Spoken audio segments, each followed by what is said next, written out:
Assalamu alaikum et bienvenue à toi dans ce nouvel épisode de la saison 2 du podcast Vis ton Coran. Je suis ravie de te retrouver.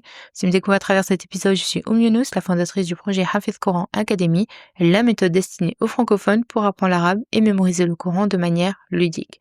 Dans ce podcast, on parle motivation, organisation, conseils, sagesse et plein de magnifiques choses en rapport avec le Coran.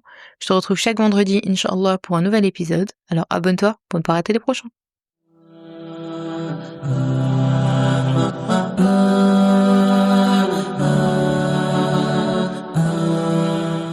Alors aujourd'hui dans cet épisode, nous allons continuer notre série, on va bientôt la conclure, spéciale Ramadan que j'ai intitulée Ramadan Transformation. Chaque jour, nous allons ensemble découvrir une action simple mais puissante pour t'aider à grandir et à t'améliorer, que ce soit dans ta relation avec Allah subhanahu wa ta'ala, dans tes habitudes quotidiennes ou dans ta gestion du temps. Je veux que nous passions ce Ramadan ensemble et que tu prennes un moment chaque jour pour te reconnecter et avancer sur le chemin de la transformation pour faire de ce mois une véritable opportunité de progrès et de bienfait pour toi. Alors jour 29, du mois de Ramadan, je te propose aujourd'hui de renouveler ton intention de maintenir les bonnes habitudes que tu as acquises pendant ce mois béni. Alors, je te l'ai dit plusieurs fois durant cette série Ramadan Transformation, ce hadith du prophète alayhi salatu wassalam que tu dois vraiment garder en tête. Les actions les plus aimées auprès d'Allah subhanahu wa ta'ala sont celles qui sont constantes, même si elles sont petites. Alors, souvent, on se met la pression et parfois, malheureusement, on abandonne. Donc, il faut garder en tête ce hadith du prophète alayhi salatu wassalam. Le plus important, c'est la constance, qu'importe la quantité de tes actions. Donc le Ramadan s'achève bientôt, mais l'adoration ne s'arrête pas. Ce mois t'a permis de te rapprocher d'Allah subhanahu wa ta'ala, de purifier ton cœur, d'élever ton âme. Alors pourquoi laisser tout cela derrière toi? Les habitudes que tu as développées ne sont pas seulement pour le Ramadan, elles sont une preuve que tu en es capable, que ton cœur peut briller bien au-delà de ce mois béni. Alors renouvelle ton intention, fais de cette fin un nouveau départ et non une rupture. Même si tu ne peux pas tout maintenir, choisis au moins une habitude à garder, que ce soit une ayah du Coran par jour, une prière surrogatoire, des doigts chaque matin, une bonne action chaque semaine. Donc ne laisse pas ton cœur s'éteindre après avoir goûté à la lumière. Rappelle-toi que ce n'est pas la quantité qui compte, mais la régularité. Alors pose-toi cette question, quelle est la bonne habitude que je décide de conserver après Ramadan? Donc les habitudes que tu as développées pendant ce mois du Ramadan, qu'elles soient grandes ou petites, ce sont des moyens puissants de te rapprocher d'Allah subhanahu wa ta'ala. Donc le prophète alayhi salatu wassalam nous a enseigné que les petites actions constantes sont plus appréciées que des grandes actions faites de manière ponctuelle et qu'Allah subhanahu wa ta'ala récompensera chacun de tes efforts, même les plus modestes. Donc il est essentiel pour toi de célébrer tes progrès, même s'ils te semblent modestes. Ne sous-estime jamais l'impact des petites actions. Chaque effort que tu fais, même si c'est quelques minutes de lecture du Coran, eh bien, elles contribueront à renforcer ta foi et à te rapprocher d'Allah subhanahu wa ta'ala. Donc, sois reconnaissant de tes progrès, ça va t'encourager à poursuivre sur tes efforts et ça t'aidera à rester motivé. Même si tu n'as pas accompli tout ce que tu avais prévu, chaque pas fait dans la direction de l'adoration est important. Pendant le mois du Ramadan, tu as peut-être pris des habitudes comme prier la nuit, faire des invocations beaucoup plus fréquemment. Et la question, c'est de savoir comment maintenir ces habitudes après le Ramadan pour, en dégager les bénéfices. Donc, à toi de réfléchir à ces habitudes que tu as mis en place et de prendre un moment pour définir comment tu vas maintenir ces habitudes après le Ramadan.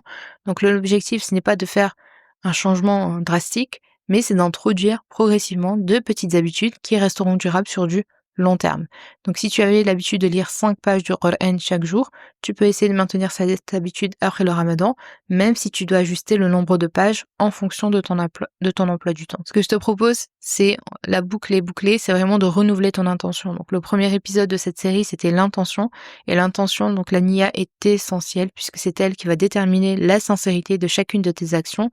Aujourd'hui, donc, renouvelle ton intention. Donc, le prophète alayhi salatu wassalam nous a dit que les actions ne valent que par les intentions et chacun sera récompensé. Et chacun sera récompensé selon son intention. Donc, l'intention, c'est vraiment le moteur invisible de chaque action. C'est ce qui va donner du sens à ce que tu fais. C'est ce qui va transformer un simple geste en acte d'adoration. Et c'est ça qui fait la différence entre une habitude et un acte qui est récompensé. Donc, une même action peut avoir 2 poids différents. Lire le Coran pour passer le temps ou lire le Coran pour se rapprocher d'Allah subhanahu wa ta'ala, le fait de prier mécaniquement ou de prier avec présence, avec amour, le fait d'aider quelqu'un par obligation ou le faire sincèrement par Allah subhanahu wa ta'ala, c'est l'intention qui va changer. Donc c'est pourquoi l'intention, elle doit être renouvelée constamment parce qu'elle peut être mélangée à l'orgueil, à la envie d'être vu à l'habitude tout simplement, mais chaque jour c'est une occasion de purifier cette intention et de recentrer ton cœur. Donc pose-toi tout le temps la question pourquoi je fais cela. Fais une intention claire devant Allah subhanahu wa ta'ala de continuer ses habitudes, non pas pour la reconnaissance des autres, mais uniquement pour lui. Donc aie la ferme intention d'adhérer à ces pratiques qui deviendront constantes dans ton quotidien. Demande à Allah subhanahu wa ta'ala de t'aider à rester constante, parce que l'intention c'est important, mais l'aide d'Allah subhanahu wa ta'ala elle est essentielle pour rester persévérante.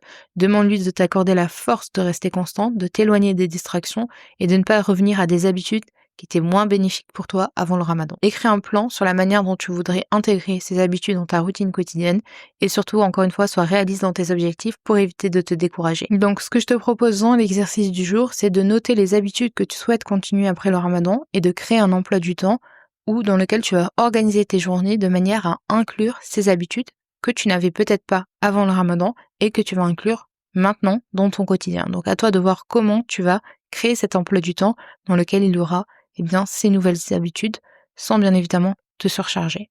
Je te souhaite bon courage pour cet exercice, qu'Allah subhanahu wa ta'ala te permette d'avoir la constance dans tes actes d'adoration. Voilà pour cet épisode, j'espère qu'il t'aura plu. Si c'est le cas, je t'invite à mettre 5 étoiles pour me soutenir si tu es sur Apple Podcast et à me laisser un commentaire et à t'abonner si tu es sur YouTube. Je te souhaite bon courage et je te dis à demain, Inch'Allah, pour conclure notre programme spécial Ramadan. C'était Younous. Salam alaikum.